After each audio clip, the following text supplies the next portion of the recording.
그러면서 실질적으로 좀 시간이 허락하는 한 몇 가지 좀 적용을 하면서 좀 자유롭게 나누고 싶어서 밑으로 내려왔습니다. 오늘도 하나님의 은혜가 우리 가운데 함께 하시기를 소원합니다. 아멘. 제가 예전에요, 서울에 한 대형 서점을 갔는데요, 인상 깊은 제목의 책을 보았습니다. 한눈에 눈에 확 들어오더라고요. 그 책의 제목은 뭐냐면, 나는 아내와의 결혼을 후회한다. 제 이야기가 아니고요, 저는 지금 너무 행복한 나날을 보내고 있습니다. 네. 눈에 확 들어오잖아요. 제목이 아주 이렇게 손을 가게끔 만드는 그 책이어서 좀 훑어봤는데요, 다 보진 않았지만 그 책 중에 소규모 제목으로 이야기하는 것이 뭐냐면, 사람은 감탄하는 삶을 산다는 제목으로 소제목이 있더라고요. 거기서 저자가 이야기를 하는 것은 이런 겁니다. 인간에게는 감탄의 욕구가 있다는 거예요. 설명하니까 그 부분에 계속 설명하다 보니까 포유류에 대한 이야기를 듣는데, 모든 포유류들은 다 성숙해서 태어난다는 거죠. 망아지를 비유로 들면서, 망아지가 태어나자마자 얼마 지나지 않아서 일어나기도 하고 걷기도 하고 뛰기도 하고 그렇다는 거죠. 그런데 거기에 비하면 우리 인간은 너무나도 미숙하기 짝이 없는 존재로 태어난다는 겁니다. 미완성적인 존재로 태어난다는 것이죠.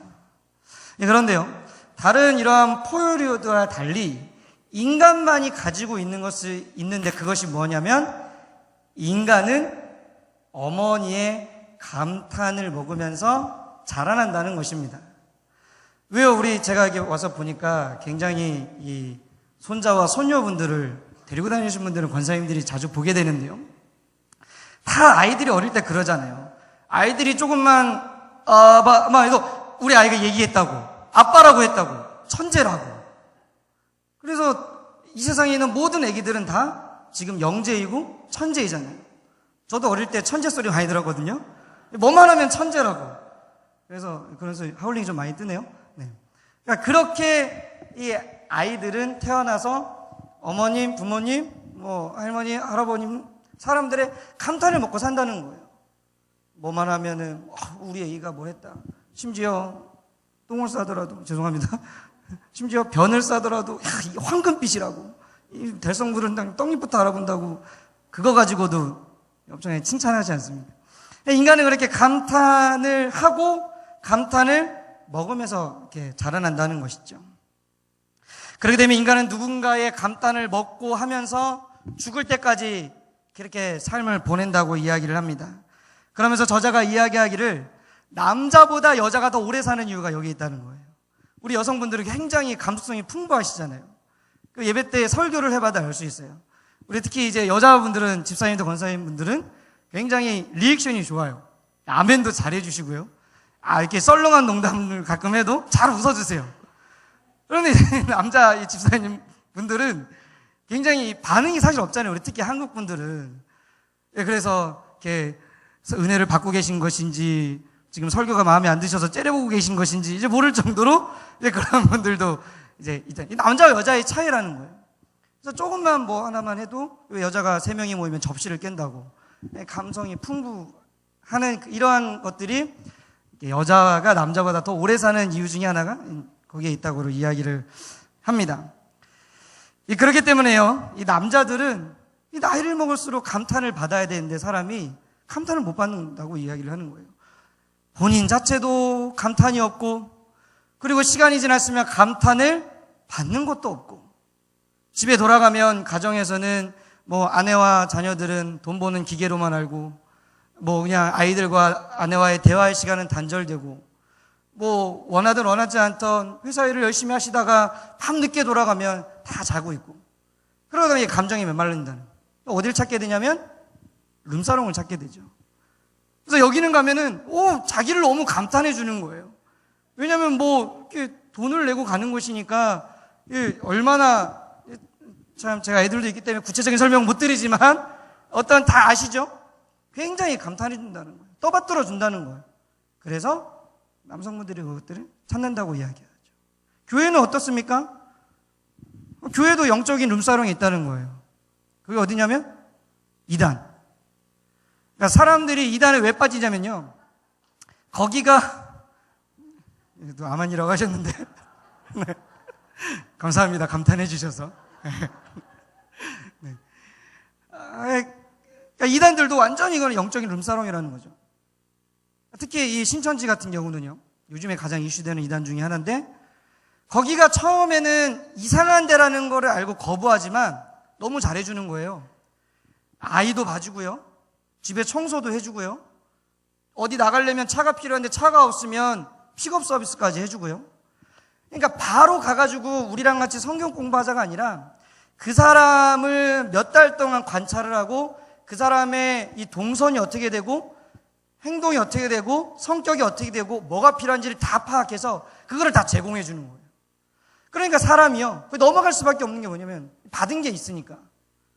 한 번씩, 두 번씩 받은 게 있으니까 뭐 한 번 같이 가지고 두 번 같이 가지고 이러니까 이단에 빠지는 거죠. 그러니까 기성교회에서 그러한 성도가 성도들끼리 그리스도 안에서 온전한 교제와 연합이 못 이루어지기 때문에 그것이 어디 찾게 되냐면 이단에 찾게 된다는 거예요. 교회에서 받을 수 없는 회복을 받았거든요. 성도끼리 받을 수 없는 회복을 거기서 받았거든요. 그냥 빠진 영적인 룸살렘이죠. 그러니까 이렇듯이 인간은요, 늘 이러한 감탕에 매달려 있는 거예요. 왜냐하면 사람은 처음부터 감탄을 먹으면서 태어났고 감탄을 받으면서 자라났고 죽기까지 서로가 서로를 향하여서 감탄을 주면서 받으면서 사는 존재이기 때문이죠. 왜 사람이 이런 존재에 있느냐? 이게 성경적으로 근거가 있는 것 같습니다. 하나님께서 태초에 천지를 창조하시고 사람을 지으셨잖아요. 사람을 지으시고 나서 하나님이 인간을 향해서 뭐라고 이야기하셨습니까? 심히 좋았더라. 하나님이 우리를 향해서 감탄하신 거예요. 그러니까 우리는요, 창조 때부터 하나님의 감탄을 받고 태어난 사람이라는 거예요. 그러니까 그 감탄을 받고 태어났으니 그 감탄이 충족되어져야 되는데 그것이 충족이 못 되어지니까 다른 길로 빠질 수밖에 없는 거죠. 그렇기 때문에 오늘 이 감탄이라는 단어를 좀 다른 단어로 바꾸면 아마도 이 단어가 아닐까 합니다. 반응, 리액션. 그러니까 즉 감탄이라는 것은 반응이라고 해요. 요한일서 1장 3절과 6절은 하나님과 우리의 관계에 대해서 이렇게 이야기를 하고 있더라고요. 하나님과 우리와의 관계를 사귐의 관계라고 이야기를. 성경에서 하나님과 우리의 관계에서 꽤 많은 걸 이야기하시잖아요. 뭐 아버지와 아들, 뭐 왕과 백성, 주인과 청지기, 많은 것을 이야기하는 것 중에 하나가 뭐냐면 하나님과 우리를 사귐의 관계라고 이야기를 하는 거예요. 사귄다는 거예요. 남자와 여자가 서로가 서로를 사랑해서 왜 그렇게 부비적 사귀는 것처럼 하나님과 우리의 사이를 사귐의 관계라고 표현하는 거예요. 그런데 그 사귐의 관계에서 중요한 요소가 뭐냐면 바로 반응이라는 거죠. 왜요? 우리 성도님들 그 옛날에 한참 좋게 연애하실 때 그때 한번 딱 생각해 보시면 내가 무슨 유만한 이야기를 해도 막 서로 좋다라고 막 그렇게 웃으셨잖아요. 지금은 안 그러시겠지만. 네. 막 서로 반응해주고 사소한 거 하나라도 이야기해주고 오늘 점심은 내가 뭘 먹었는지 그것이 맛이 있었는지 없었는지 그리고 오늘 내가 뭐 직장에서 무슨 일이 있었는지 이런 것들을 다 시시콜콜하게 이야기를 하잖아요. 그러니까 이게 사귐의 관계에서 일어나는 자연적인 반응이라는 거죠. 내가 사랑한다고 고백하고 내가 고백하면 상대방도 나에게 사랑한다고 고백하고 그러니까 이게 사귐의 이 관계라는 거죠. 그래서 이 사귐의 관계에서는 일방통행은 없는 겁니다. 늘 쌍방통행만 있는 거예요. 상호작용이 이루어져야 된다는 거예요. 그렇기 때문에 이 서로가 서로를 사랑하는 관계에서는 받으려만 해서도 안 되고 주려고 해서만도 안 되고 줬으면 받기도 해야 되고 받았으면 주기도 해야 되는 것이 이 사귐의 관계라는 거죠. 그렇기 때문에 하나님과의 우리의 관계에서도 이러한 상호작용이 필요하다는 것입니다. 이러한 반응이 필요하다는 것입니다. 그런데 우리는요 너무나 받기만 하려고 해요. 하나님께. 하나님 주십시오. 돈 주십시오. 집 주십시오. 차 주십시오. 지혜 주십시오. 지식 주십시오. 하나님 주십시오. 심지어 은혜 주십시오. 달라고만 하는 거예요. 하나님께. 근데 하나님 우리가 무슨 관계를 하기 원하신다고? 사귐의 관계라는 거예요. 하나님께 받았으면 우리도 하나님께 드려야죠. 우리가 하나님께 감탄을 받았으면 우리도 하나님께 감탄을 올려드려야죠. 그게 뭐냐면요, 예배라는 것입니다.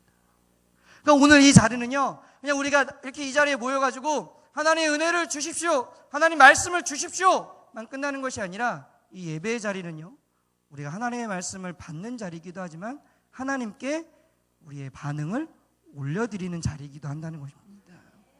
그럼 우리가 하나님께 어떻게 올려드릴 수 있을까요? 성경을 가만히 보니까 여러 가지 방법이 있겠지만 우리가 하나님께 감탄하고 반응할 수 있는 가장 최적의 방법은, 그리고 하나님 제일 기뻐하시는 방법은 찬양이라는 것이 있더라고요. 그래서 이사야서는 뭐라고 이야기합니까? 이 백성은 내가 나를 위하여 지었나니 나의 찬송을 부르게 하려 함이니라. 우리는 하나님께 받았잖아요. 그럼 우리는 하나님께 찬송으로 영광 돌려드려야 된다는 거죠. 하나님 그렇게 우리를 창조하셨기 때문에. 그리고 하나님 그거를 원하세요. 하나님 우리에게 찬송을 받을 길을 기뻐하시고 즐겨하신다는 거죠. 근데 우리가 찬송에 대한, 찬양에 대한 굉장히 상당히 많은 잘못된 좀 생각을 가지고 있는 것 같습니다. 오늘 저는요, 이 시간에요, 하나님의 말씀을 가지고 또한 하나님의 마음을 가지고 오늘 우리가 하나님께 찬양으로 반응하기를 원하는데요, 어떻게 하면 더 효과적이고 어떻게 하면 더 하나님의 마음을 기쁘시게 할 그 찬양이란 무엇인지 함께 나누어 봤으면 좋겠습니다. 그래서 제목을요, 시편에 나오는 9가지 찬양의 방법이라고 이야기를 정했습니다. 굉장히 어떻게 보면 대지가 길죠. 9개나 있지만 은혜는 정해진 시간 안에 맞췄을 때의 은혜가 갑절이 되는 것을 제가 알기 때문에 그 시간 안에 빨리 하나님 최대한 그 마음을 나누었으면 좋겠습니다. 시편에 보니까요, 하나님을 찬양하는 거에 대해서 크게 3가지, 그리고 그 한 가지씩 3가지를 해서 9가지를 찾아볼 수 있는 것 같습니다. 그래서 우리가 하나님을 찬양할 때는요, 첫째로는 음성으로 하나님을 찬양할 수 있고요, 둘째로는 손으로 찬양할 수 있고, 세 번째는 몸으로 찬양할 수 있더라고요. 근데 그 음성에는요, 입으로, 노래로, 큰 소리로, 그리고 손으로는요, 손뼉 치며, 그리고 손을 들고, 그리고 악기를 연주함으로, 그리고 몸으로는요, 몸을 굽혀서, 그리고 서서, 그리고 춤을 추면서, 이 9가지가 등장을 하더라고요. 이 한 가지 한 가지를 살펴보면서 우리가 이렇게 좀 경직되었던 하나님과의 이 반응을 조금씩은 좀 풀어나갔으면 좋겠습니다. 시편 109편 30절은 오늘 우리에게 이렇게 이야기합니다. 내가 입으로 여호와께 크게 감사하며 무리 중에서 찬송하리니. 시편 145편 21절은 이렇게 이야기합니다. 내 입이 여호와의 영예를 말하며 모든 육체가 그의 성호를 영영히 송축할지어다. 우리가 흔히들 찬양이라는 것 생각하면요, 음악이라는 것을 생각하기 쉽죠. 찬양하면 뭔가 반주가 있고 음악적으로 우리가 하나님을 찬양해야 된다, 그것이 아니라는 거죠. 찬양의 뜻은 무엇이냐면요, 누군가를 칭찬하고 격찬하다라는 뜻을 가지고 있습니다. 누군가를 칭찬하고 격찬하고 높이는 것은 사실은 음악은 필요하지 않죠. 그래서 오늘 시편 기자는요, 내 입이 여호와의 영예를 말한다는 거예요. 노래한다는 게 아니라요, 말한다는 거예요. 그렇기 때문에요, 우리가요 하나님을 높이는 그 반응은요, 하나님에 대해서 이야기하는 것이 하나님을 찬양한다는 것이죠. 그러니까 하나님께 영광을 돌리기 위해서 우리는 자꾸 말을 해야 된다는 것입니다. 무엇에 대해서 말을 해야 된다고요? 하나님과 하나님께서 나에게 행하신 일들에 대해서 입으로 고백하는 것이 찬양이라는 것입니다. 그러니까 이것은 그렇기 때문에 멜로디가 없어도, 피아노가 없어도 우리가 하나님을 찬양할 수 있는 거예요. 하나님께서 우리에게 행하신 일들이 얼마나 많이 있습니까? 그냥 말하면 되는 거예요. 하나님, 당신은 나의 구원자이십니다. 하나님, 당신은 나의 치료자 되십니다.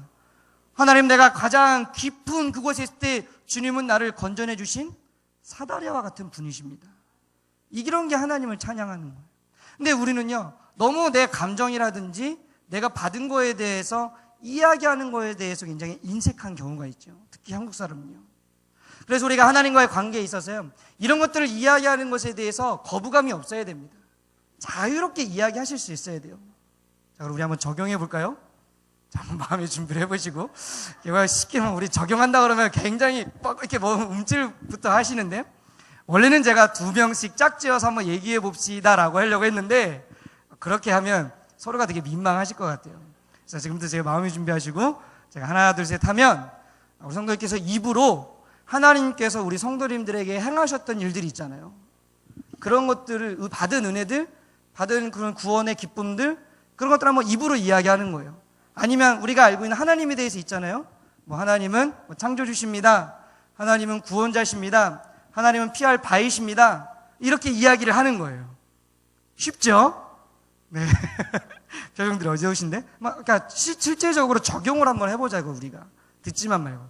자, 마음에 준비하시고요. 어떠한 이야기를 내가 할지. 지금 옆 사람은 없습니다. 하나님과 나만 있는 거예요. 하나님 앞에서 우리가 하나님께 그렇게 한번 높여드려 봅시다. 자, 하나, 둘, 셋.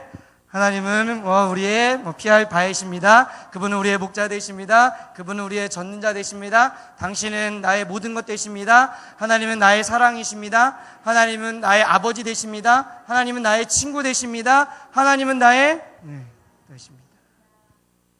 어떠세요, 성도님들?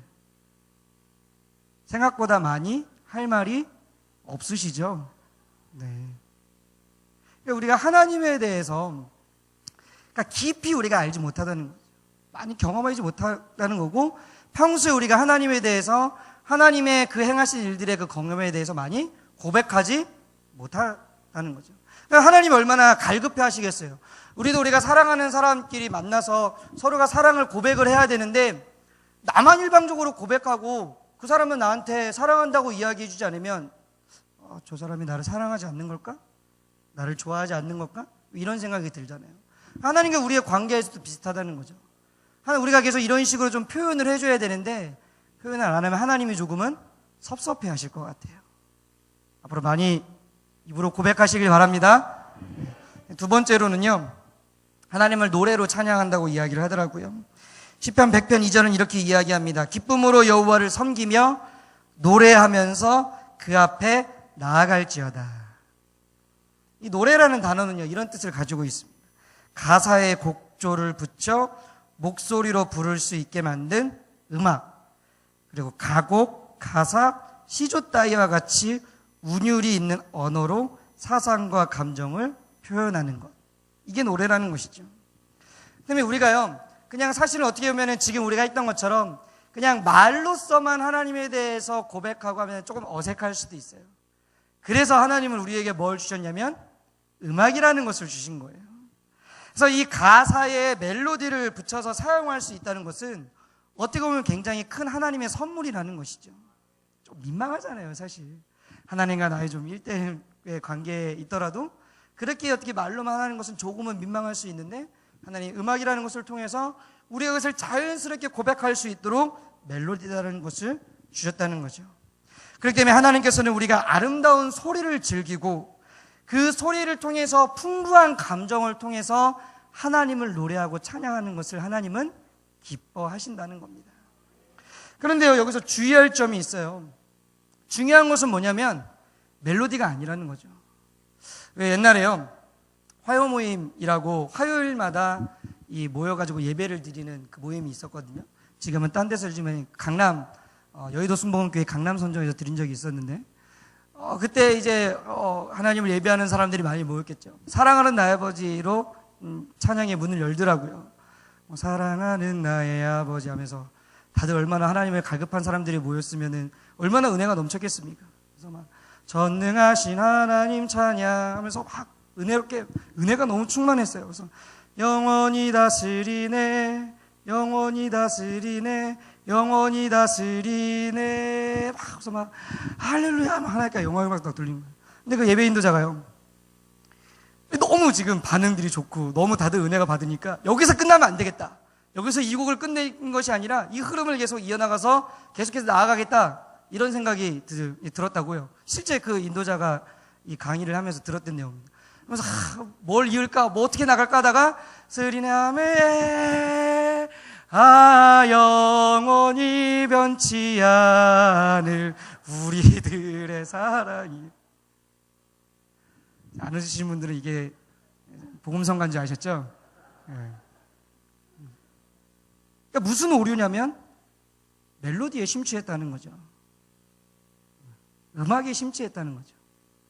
우리가 하나님께서 우리에게 주신 음악을 가지고 우리가 하나님을 노래하고 찬양하는데 중요한 것은 음악이 아니라는 거예요. 멜로디가 아니라는 거예요. 중요한 것은 뭐냐면 가사라는 거죠. 그래서요, 왜 목줄기 이끄는 삶을 지으신 리거렌 목사님이 이렇게 이야기를 했더라고요. 기독교 음악은 없습니다. 기독교 가사만 있을 뿐입니다. 그래서 우리는 하나님에 대해서 노래할 때 가사에 집중해야 된다는 거예요. 그래서요, 사실은 여기에서 보이진 않지만 방송실의 역할이 굉장히 중요해요. 방송실에서 자막을 띄워주잖아요. 근데 한 번은 어떤 일이 있었냐면요, 요즘에 이제 PPT를 잘 띄워주잖아요. 전능하신 나의 주 하나님을 찬양하는 시간이에요. 전능하신 나의 주 하나님을 하는데 다 웃는 거예요, 갑자기 성도님들이. 그래서 왜 그러냐고 이렇게 딱 나중에 봤더니 가사가 뭐라고 나왔냐면 전자에서 니은을 빼버리는 거예요. 전능하신 나의 주 하나님은 신성모독이죠. 전능하신 하나님을 전능한 분으로 만드셨어요. 자막하는 분이. 웃자고 하시는데 굉장히 진지하게 받아들이시네요. 근데 그런 일들이 있었어요. 그러니까 사실 자막인 뭐라고 이야기하냐면 제2의 예배 인도자라고 이야기를 해요. 예배를 인도하는 분이다. 그래서 자막에서 성경 공문을 이상하게 띄운다든지 뭐 자막을 틀리게 띄운다든지 이런 우리가 하나님에 대해서 왜곡된 신앙을 나도 모르게 고백할 수 있는 것이 자막이라는 거죠. 가사가 중요하다고 얘기가 나왔기 때문에 말씀드렸는데 아무튼요, 그래서 우리는 가사에 집중을 해야 된다는 거예요. 그래서 모르는 찬양에 나와도 우리가 은혜를 받을 수 있는 이유는 뭐냐면 가사에 집중하기 때문에. 가사에 집중하기 때문에. 그런데 이제 굉장히 요즘에는 음악적으로 이 찬양에 대해서 문화가 발달하다 보니까 굉장히 거기에 많이 뺏기는 거죠. 우리의 시선이라든지 우리의 마음이라든지 우리의 생각이라든지 거기에 뺏기는 거예요. 그리고 내가 멜로디를 잘했는지, 이 멜로디를 내가 잘했는지, 나는 음치인데, 나는 박치인데, 나는 노래에 대해서 소질이 없는데, 이런 거의 생각 때문에 노래로 하나님을 찬양하는 것이 우리에게 걸림돌이 된다는 거예요. 사랑하는 성도님들, 가사에 집중하시기를 바랍니다. 자, 우리 한번 찬양해 볼까요? 가사, 우리의 목소리로만 왕이신 나의 하나님 다 아시죠? 왕이신 나의 하나님. 한번 우리의 목소리 가사에 집중해서 왕 되신 하나님을 찬양해 봅시다. 왕이신 나의 하나님, 내가 주를 높이고 영원히 주의 이름을 송축하리. 자, 이제 여기에 피아노 멜로디가 들어옵니다. 가사에 집중하면서 왕이신 나의 하나님, 내가 주를 높이고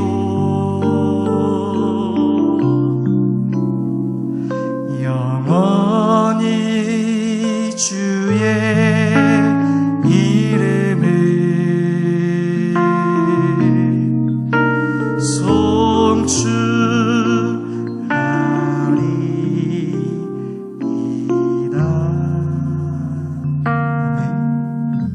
처음 시작할 때부터 우리 다 가사에만 집중하자고 하니까 왕 되신 하나님이 내 마음에 오시는 것 같잖아요.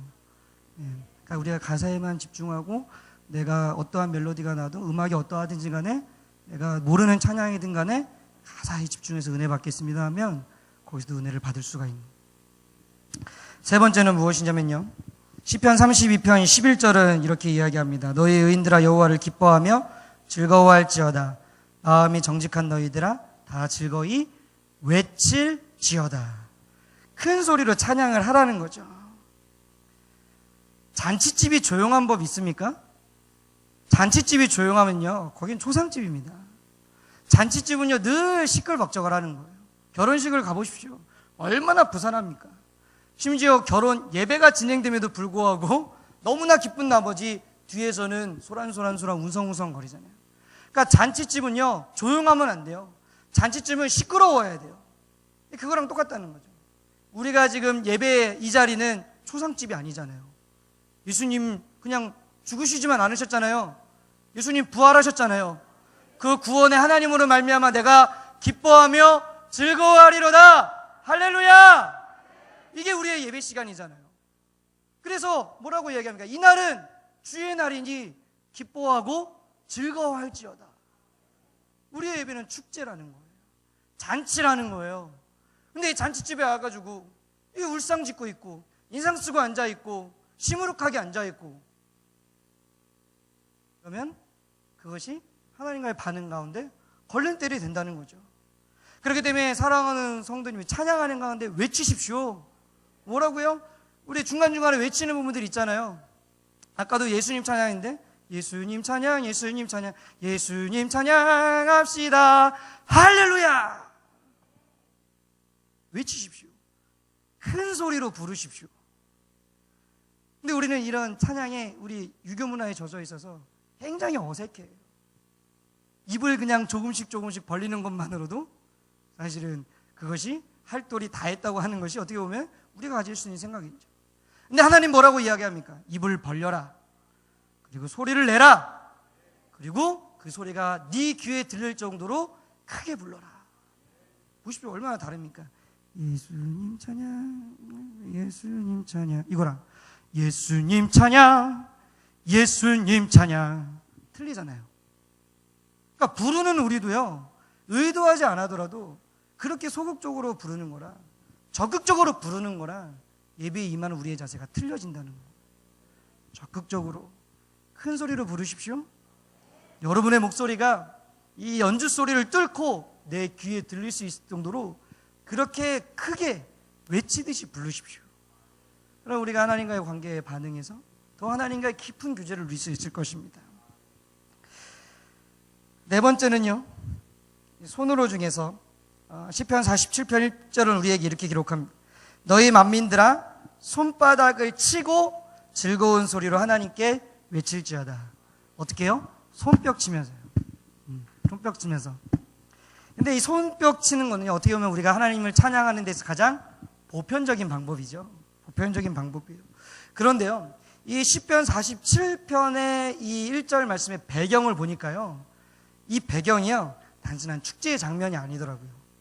축제의 장면이 아니고 어떤 의미로 이 시편 기자가 이 말씀을 기록을 했냐면, 너희 만민들아, 그러니까 온 나라와 온 열방들아, 지금 너희 앞에 누가 있냐면 만왕의 왕이신 여호와 하나님이 계신다.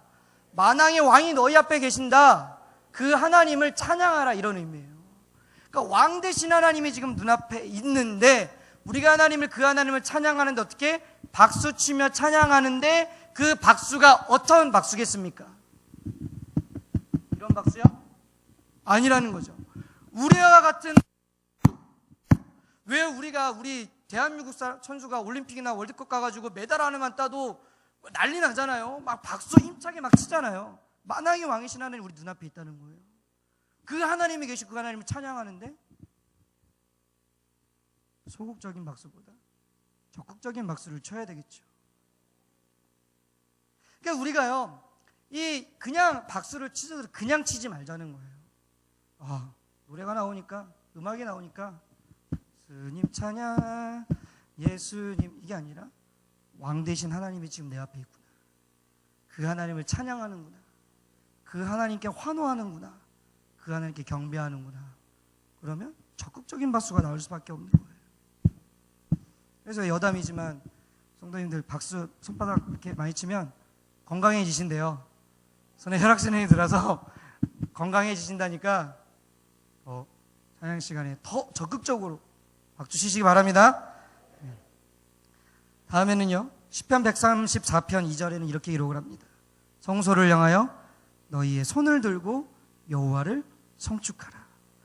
143편 6절은요, 주를 향하여 손을 펴고 내 영혼이 마른 땅같이 주를 사모하나이다. 손을 들고 찬양하는 거예요. 손을 들고 찬양한다는 의미는요, 항복의 의미를 가지고 있죠. 내가 주님께 항복하겠습니다. 내 의지, 내 뜻, 내 생각 모든 걸 다 내려놓고 하나님께 항복하겠습니다 라는 의미를 가지고 있다는 거예요. 그러니까 예배 시간에 우리가 이러한 생각을 가지고 내가 하나님께 항복하며 나아가겠습니다 라고 하고 찬양하면 사단마귀가 우리의 마음과 생각을 틈탈 겨를이 없는 겁니다. 왜요? 손을 들면서 우리가 하나님을 바라보고 있잖아요. 그리고 손을 들다는 의미는 뭐냐면요, 어린아이들 있잖아요. 어린아이들이 아빠 하면서 부를 때 어떻게 나아가요? 그렇죠? 손 벌면서 나아가잖아요. 아빠 하면서 막 뛰어가잖아요. 아빠 오면은. 또한 우리가 하나님을 그렇게 참 어린아이와 같이 손을 들고 우리 아버지를 맞이하잖아요. 그리고 우리 아버님들 어떻게 하세요? 손 들고 아이가 오면 안아주시잖아요. 하나님이 우리를 안아주신다는 거죠. 손 들고 나오잖아요. 하나님 나 아무것도 못해요. 하나님 나 아버지 하나님만 필요해요. 내 손에 아무것도 없습니다. 아버지 하나님만 필요합니다. 달려나가보죠. 그 하나님이 넓은 두 팔로 안아주시는 거예요. 그러니까 손도요 그냥 드는 게 아니에요. 뭔가 이렇게 손 들고 찬양하면 되게 멋있어 보이잖아요, 사실. 그런 의미가 아니라는 거예요. 하나님, 내가 하나님께 항복합니다. 주님을 갈망합니다. 주님을 바라봅니다. 하나님 나를 안아주십시오. 그런 의미가 있다는 거죠. 다음에는요, 오늘 읽은 이 본문 전에 나오는 말씀인데요, 시편 150편 3절에서 6절은 이렇게 기록합니다. 나팔 소리로 찬양하며 비파와 수금으로 찬양할지어다. 소고치며 춤추어 찬양하며 현악과 통소로 찬양할지어다. 큰 소리 나는 재금으로 찬양하며 높은 소리 나는 재금으로 찬양할지어다. 호흡이 있는 자마다 여호와를 찬양할지어다. 할렐루야. 악기로 하나님을 찬양하라는 겁니다. 한 20년 전만 해도요, 교회 내에서는 뭐 드럼이라든지 기타를 좀 찾아볼 수 없었죠. 왜냐하면 제가 이제 어릴 때 기억인데, 뭔가 드럼이나 기타는 이렇게 사탄의 악기다라고 라고 하는 분들도 계셨고, 이 기타 이 생김새가 여성의 이 몸을 뭔가 형성하는 것 같아서 음란한 기타다 했던 적이 있었어요. 지금 문화가 굉장히 많이 바뀌었죠. 하나님은요, 모든 악기로 하나님을 찬양하는 것을 좋아하신다는 거죠. 그래서요, 다윗이 법궤를 이제 찾고 와서 다윗의 장막을 이제 짓지 않았습니까? 근데 그건 24시간 동안 하나님을 찬양하는 성가대가 있었는데, 노래하는 자들뿐만 아니라 여러 가지 악기로 하나님을 찬양하는 연주팀도 있었다는 것이죠. 근데 때로는 우리가 이 악기를 바라보면서 이렇게 너무 이렇게 시끄러워, 예배에 방해되는 것 같아. 근데 저분들도요, 저 악기로 하나님을 반응하고 있는 겁니다. 우리가 이 악기로도 하나님을 찬양할 수 있다. 하나님은 모든 악기로 영광받기를 원하신다라고 우리는 생각할 필요가 있다는 거죠. 그래서 시편 33편 3절은요, 이렇게 이야기합니다. 새 노래로 그를 노래하며 즐거운 소리로 공교히 연주할지어다. 공교히는 뭐냐면요, 쉽게 얘기하면 연주 잘해라 이거예요. 연주 이상하게 하지 말고, 틀리지 말고, 연주 아름다운 소리가 날 수 있도록 기술적으로 잘하라는 표현입니다. 그래서요, 역대상 9장 33절은요 이렇게 이야기합니다. 또 찬송하는 자가 있으니 곧 레위 족장이라. 저희가 골방에 거하여 주야로 자기 직분에 골몰함으로 다른 일은 하지 아니하였더라. 다른 일을 하지 않고 그 연주하고 그 노래하고 그런 것들을 계속해서 연습을 하고 연마했다는 겁니다. 왜요? 사람에게 잘 보이기 위해서요? 아니요. 하나님을 더 아름답게 찬양하고 함께 찬양하는 자들이 하나님께 더 즐겁게 찬양할 수 있도록 섬기기 위해서. 그럼 목사님, 저는 악기를 다룰 적이 없어서 저는 해당 사항이 없겠네요? 아니요. 우리의 몸이 악기잖아요. 우리의 몸이, 우리의 입이 악기고 우리의 손이 악기잖아요. 그러니까 집에서도요, 박수치는 연습을 좀 하세요, 성도님들. 얼마나 유명하시겠어요. 손드는 좀 연습도 해보세요. 다음은 시편 95편 6절 말씀인데요. 오라 우리가 굽혀 경배하며 우리를 지으신 여호와 앞에 무릎을 꿇자. 무릎을 꿇고 찬양하라는 겁니다. 무릎은요, 손을 들고 항복하는 것보다 더 큰 순종과 복종의 의미를 가지고 있습니다. 왜 왕 앞에서 대신들이 옆에 쫙 서 있잖아요. 내 왕이 명령 하나만 하면 어떡합니까? 뭐 알겠습니다. 이게 아니라 무릎을 꿇고 이마를 땅에 대잖아요. 그게 왕 대신 주님 앞에서 우리가 취할 또한 찬양의 모습이고 방법이라는 것이죠. 실제로 우리가 무릎을 꿇고 하나님을 찬양하면요, 하나님에 대한 더 깊은 간절함과 사모함이 더 발생할 수밖에 없다는 거죠. 왜냐하면 성도님들 기도할 때 생각해 보십시오. 기도할 때 우리 무릎 꿇고 기도하시잖아요. 개인 기도하실 때, 새벽 예배 때 기도하실 때도 보면 무릎 꿇고 기도하시는데 왜 그렇습니까? 하나님을 향한 간절함이 있기 때문이잖아요. 그 간절함이 있기 때문에 우리가 무릎을 꿇잖아요, 하나님께. 그러니까 찬양할 때도 우리가 하나님 앞에 무릎 꿇고 엎드리고 부복하는 게 부끄러운 행동이라든지 잘못된 행동이 아니라는 겁니다. 왕 대신 하나님 앞에서 마땅히 우리가 내가 주님을 경배합니다.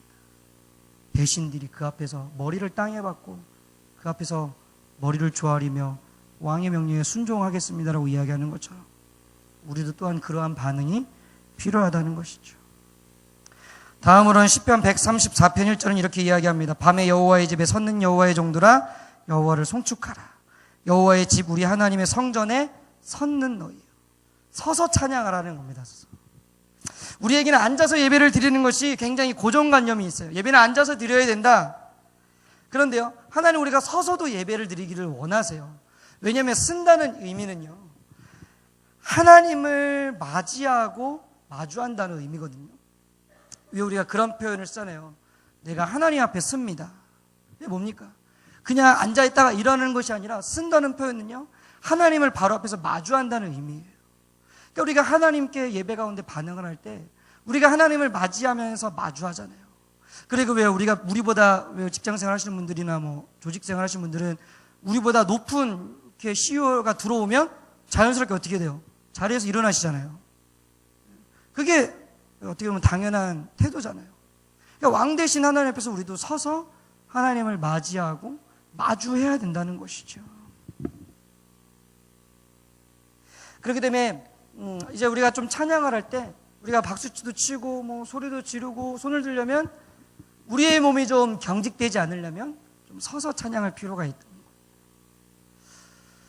다음 주가 또 카리스가 찬양 예배 인도인데요.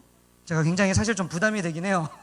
제가 이렇게까지 이야기를 하고 다음 주 우리 한번 일어서서 한번 찬양 한번 해봅시다 라고 해야 될 것 같은데 이것이 다음 주까지 지속될 수 있을까 하는데 제가 일주일 동안 금식하며 기도를 해야 될지 성도님들을 위해서 굉장히 큰 부담감이 있어요. 다음 주에 가운누리가 있었어야 되는데 네, 부담감이 있습니다. 근데 시편에 보니까 하나님 그걸 좋아하신다잖아요. 그렇게 하라고 하셨잖아요.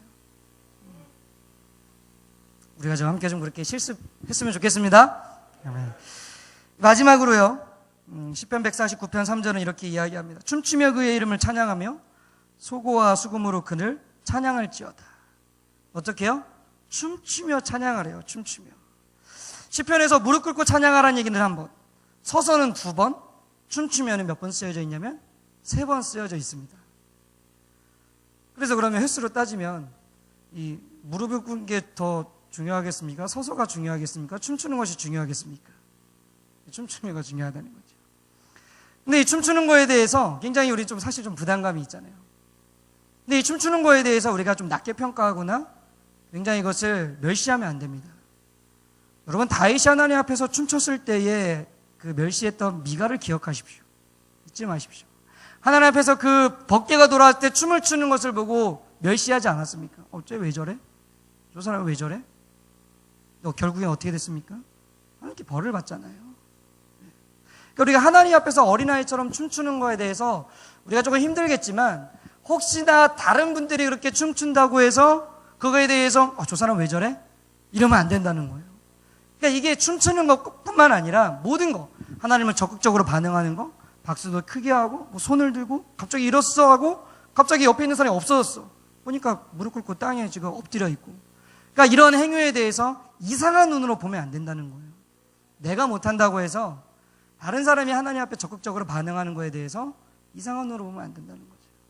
그 모습을 보고 우리도 도전을 받아서 나도 그렇게 해야 되겠구나, 이렇게 해야 된다는 거죠. 어쨌든요, 우리 하나님은요 춤추는 것을 좋아하십니다. 근데 춤추는 것이요 뭔가 좀 우리가 생각하는 게 좀 과한 것도 있지만 이런 것도 춤이죠. 뭐 이렇게 이런 것도 춤이죠. 몸을 움직이는 거잖아요. 여기도 이렇게 시작을 해도 좋을 것 같아요. 하나님 앞에서 어린아이처럼 춤을 추는 거. 그렇지만 지나치게 세속된 춤은 좀 피하십시오. 네. 스스로 알 수 있어요. 그런 건 주위의 눈들이 말해주기 때문에 지나치게 세속적인 춤들은 좀 피하시고 은혜 안에 누릴 수 있는, 우리가 9가지 시편에 나타나는 찬양의 방법에 대해서 함께 좀 나누었는데요. 사실은 제가 이렇게 말씀드리는 거는 무조건 그렇게 예배 가운데 해라라는 것이 아닙니다. 무슨 얘기냐면 우리가 좀 예배 가운데 자유해지자고요. 너무 우리는 획일화된 예배를 드리고 있는 거예요. 주로 찬양 예배 시간에 우리 하나님께서 우리에게 찬양하도록 아름다운 것들을 주시지 않았습니까? 그런데 자유롭게 우리 하나님께 반응해보자. 내가 박수를 하나 치더라도 이 박수를 치는 의미가 무엇인지, 내가 손을 한번 들더라도 이 손을 드는 행위가 무엇인지 우리가 생각하면서 들자고요. 그리고 하나님께 자유롭게 반응해보자고요. 그런 의미에서 우리 한번 마지막으로 찬양 한 곡 하면서 실습하면서 마무리했으면 좋겠는데요. 죄송하지만 자리에서 한번 일어나 주시겠습니까? 우리 아까 불렀던 찬양 승리하였네 어린 양의 보혈로랑 예수님 찬양 G키로. 자, 우리 먼저 우리 성도님들 뭐 좀 오랫동안 앉아계시 피곤하실 텐데 박수 한번 쳐볼까요? 저를 한번 따라해 보시겠어요? 몸을 좀 움직이시면서 쿵짝 쿵짝 쿵짝 쿵 주세요.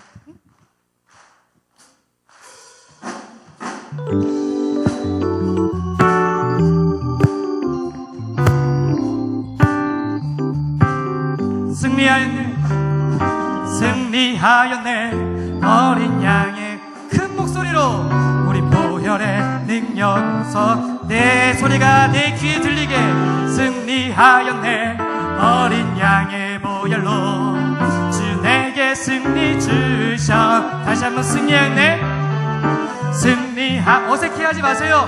적극적으로 하세요. 우리 보혈의 능력으로 서리라 승리하였네 어린 양의 보혈로 주 내게 승리 주셔. 예수님 찬양 예수님 찬양 예수님 찬양 예수님 찬양 합시다. 할렐루야. 예수님 찬양 예수님 찬양 예수님 찬양 합시다. 할렐루야 할렐루야 예수님 찬양 예수님 찬양 합시다. 할렐루야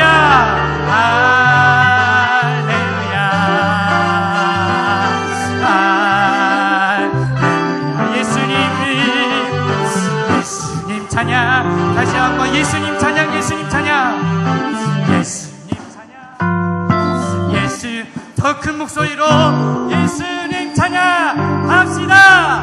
할렐루야. 예수님 찬양 예수님 찬양 예수님 찬양. 우리 두 손 높이 들고 찬양합니다. 할렐루야 할렐루야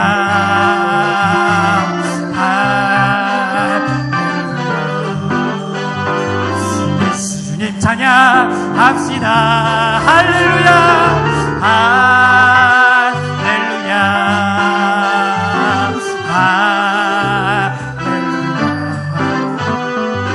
예수님 찬양 합시다. 할렐루야. 하나님께 영광의 박수 돌립시다.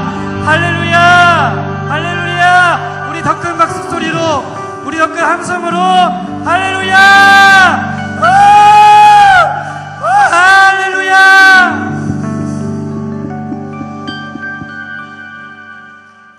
감사합니다. 앉아주세요. 기도하겠습니다.